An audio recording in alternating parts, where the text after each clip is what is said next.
Let's be real for a second. We're living in a simulation, and the devs just dropped a new expansion pack. You thought 2026 was going to be normal? Better start thinking again. We've got Benito Antonio Martinez Ocasio, the man, the myth, the person who single-handedly keeps the bucket hat industry in business, taking his first lead role in a movie called Puerto Rico.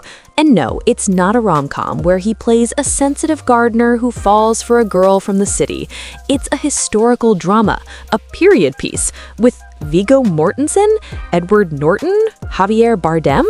Is anyone else smelling something? Because this lineup smells like aggressive levels of prestige. It smells like the Academy is already sweating. It also smells a little bit like a fever dream I had after eating a 3-day-old empanada. Shh, turn the volume up, but keep it low. This is Rap Deepest Secrets, the one place the labels can't control, exposing the codes, the cover-ups, the real cost of fame. Help us to monetization by subscribing. Now, back to the video. Bad Bunny, the guy who made us all scream sing about Titi Me Preguntó, is now playing Jose Maldonado Roman, a legendary figure who led a gang of ex-convicts against colonialism. Talk about a glow-up or a setup. The director behind this madness is René Perez Joglar, aka Residente. If you know anything about Residente, you know he doesn't do casual. He's the type of guy who writes a 10-minute diss track and makes you feel like you personally offended his ancestors. Residente posted on IG saying he wasn't looking for an actor, he was looking for someone who feels Puerto Rico. That's director speak for, I'm about to put this man through the absolute ringer. But here's where it gets suspicious. Why now? Why this specific story about a gang of ex-convicts? And why is every heavy hitter in Hollywood suddenly flocking to a directorial debut? Wait, before we get into the secret reason why this movie might actually be a glitch in the space-time continuum, do me a favor. If you want to stay ahead of the simulation, hit that subscribe button right now. We're uncovering the truth behind the media curtain, and you don't want to be the only one left in the dark when the credits roll. Let's look at the supporting cast. Viggo Mortensen, Aragorn himself. This man lived in the woods for Lord of the Rings. He doesn't show up unless the script is deep enough to drown in. Edward Norton, known for being, let's say, particular.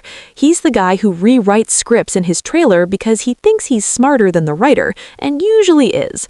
Javier Bardem, the man who made a bowl cut terrifying in No Country for Old Men. So you have these three titans, and then you have Benito. It's like putting a very talented, very stylish golden retriever in a room with three ancient, grumpy wolves. But that's the play, isn't it? The suspicion is growing. Is Benito the lead because of his vibe, or is he the Trojan Horse for a story Hollywood has been too scared to tell for 100 years? The movie is set in a time when Puerto Rico's history was being written in blood and controversy. Jose Maldonado Roman wasn't just some guy with a grudge. He was Águila Blanca, the White Eagle. He led a group of revolutionaries against the U.S. occupation. This isn't a feel-good movie. This is a burn-the-system-down movie. Residente says it's a reaffirmation of who we are. In Gen Z terms, it's about decolonizing the narrative. But here's the suspenseful part. Doing a movie about Puerto Rican independence while being one of the biggest commercial stars in the world is a massive flex. It's also dangerous. You're telling me the industry that loves safe content is funding a movie about an ex-convict rebellion? Something is definitely off. Think about the timing. We're seeing a shift. The Latino explosion of the 90s was all about crossover hits and being palatable, but Puerto Rico feels like the opposite. It feels like a middle finger wrapped in a velvet cinematic curtain. Is Benito being used to bait the masses into a history lesson they didn't ask for? Imagine millions of fans buying tickets expecting a reggaeton soundtrack only to be met with the cold, hard reality of colonial struggle and Edward Norton looking disappointed in a 19th century suit. It's the ultimate bait and switch. And what about the title? Puerto Rico, the Americanized spelling used after 1998. It's a choice, a deliberate, salty, sarcastic choice. It's the cinematic equivalent of using a mocking SpongeBob meme for a government document. But here is the real twist, the one no one is talking about.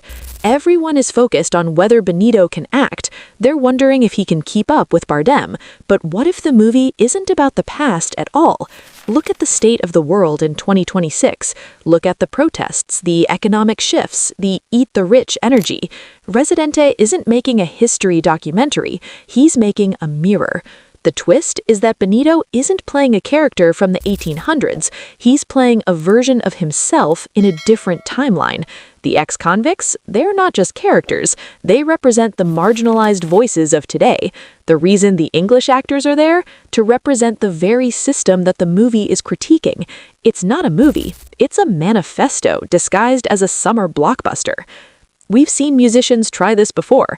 Harry Styles did it, Beyoncé did it, but they usually play it safe. They choose roles that make them look pretty or heroic.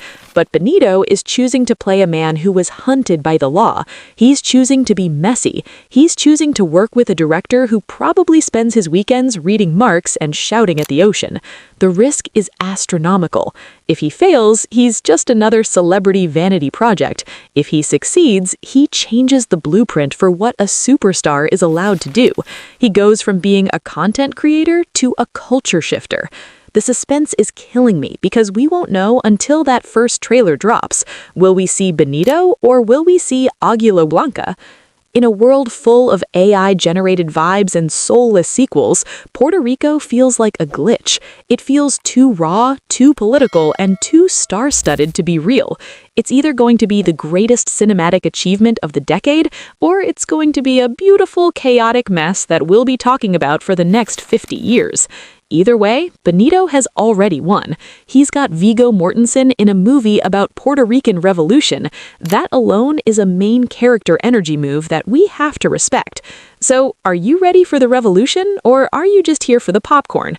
Because I have a feeling when the lights go down in that theater, we're going to see a side of Benito that makes Un Verano Sin Ti look like a nursery rhyme.